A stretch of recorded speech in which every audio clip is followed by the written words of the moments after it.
جئنا إلى الدنيا كي ندعو إلى الله لننشر الخير في الكون الذي حارى ونرسل العطر من اور جب ان کو سمجھایا جائے تو آگے سے جو ہم نے تو جی ناز میں یہ بات کر دی تھی،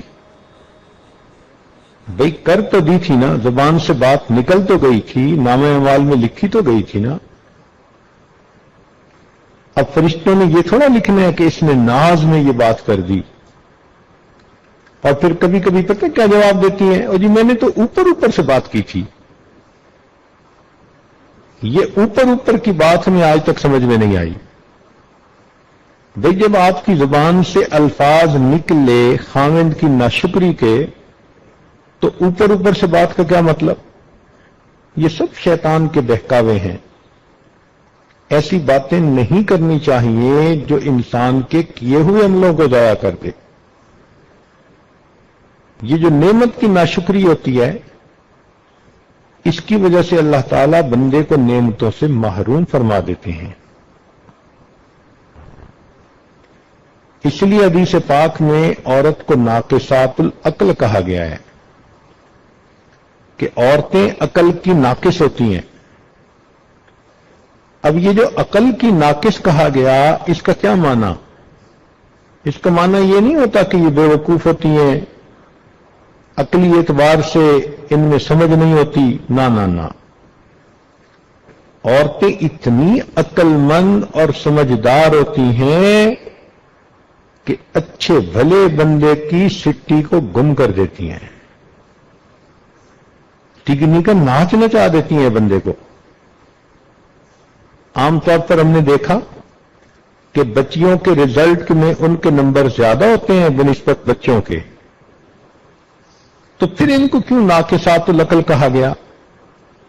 تو اس راز کو سمجھنے کی ضرورت ہے۔ ناقصات العقل اس لیے کہا گیا کہ ان کے جذبات ان کی عقل پر غالب آ جاتے ہیں، لہذا جس سے محبت کرتی ہیں اتنا چاہیں گی کہ جی کرے گا کہ ساری دنیا کے لوگ مر جائیں اور گلیوں میں بس یہ چلے۔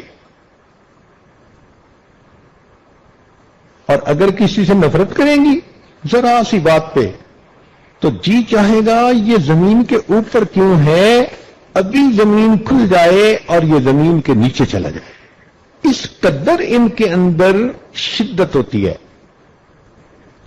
اور یہ شدت ان کے عقل کو ناقص کر دیتی ہے، یہ فیصلے اچھے نہیں کرتی۔ پھر چنانچہ ہم نے کئی مرتبہ یہ تجربہ کیا، اچھے خاندان کی لکھی پڑھی لڑکی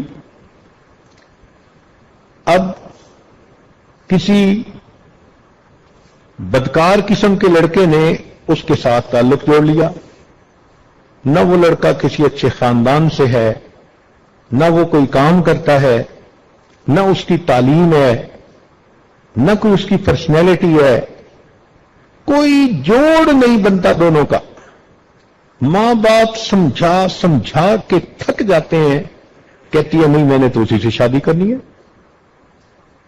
اب اس کو جتنا مرضی سمجھائیں کہ بھئی اس کے پاس نہ گھر ہے، نہ در ہے، نہ نوکری، کہاں سے کھائے گا تمہیں، کھلائے گا، سپورٹ کیسے کرے گا تمہیں، کہتی ہے بس میں گزارا کر لوں گی۔ تو یہ جذبات ان کے اوپر اتنے غالب آ جاتے ہیں کہ یہ فیصلے غلط کر جاتی ہیں۔ ذرا سی بات پہ خامد کو کہیں گی ہاں مجھے آپ چھوڑ دیں، تو یہ جو بیوقوفی کے فیصلے کر دیتی ہیں نا جذبات میں آ کے، شریعت نے کہا کہ یہ ناقصات العقل ہوتی ہیں۔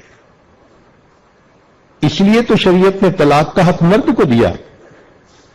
اگر بالفرض و تقدیر طلاق کا حق عورت کو دیا جاتا تو ماشاءاللہ ایک دن میں 25-30 طلاقیں تو ہر مرد کو ہو جاتی۔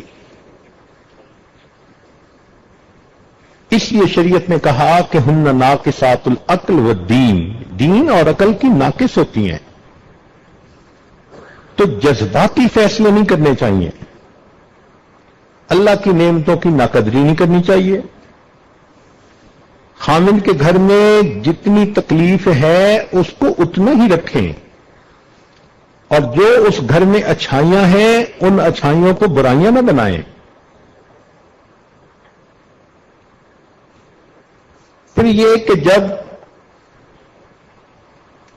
ان کی طبیعت غصے میں ہو تو ذرا سی بات پہ لڑائی جھگڑا کر لیتی ہے۔ لڑنا جھگڑنا دنیا کا سب سے آسان کام۔ دو پڑوس میں تھی، جب فارغ ہوتی تھی کام سے تو پھر دیوار سے ایک دوسرے کو دیکھتی تھیں، ایک کہتی تھی آپ پڑوسن لڑیں،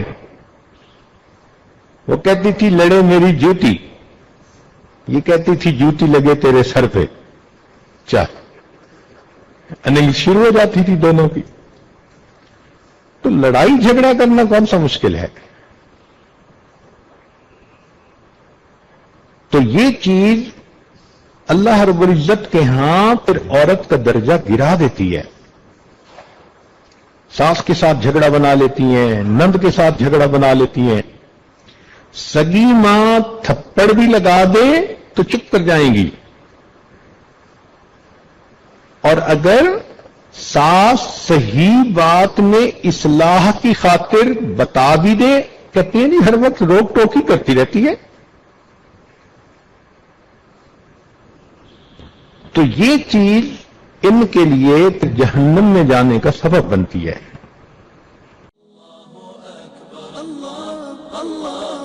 الله أكبر لا إله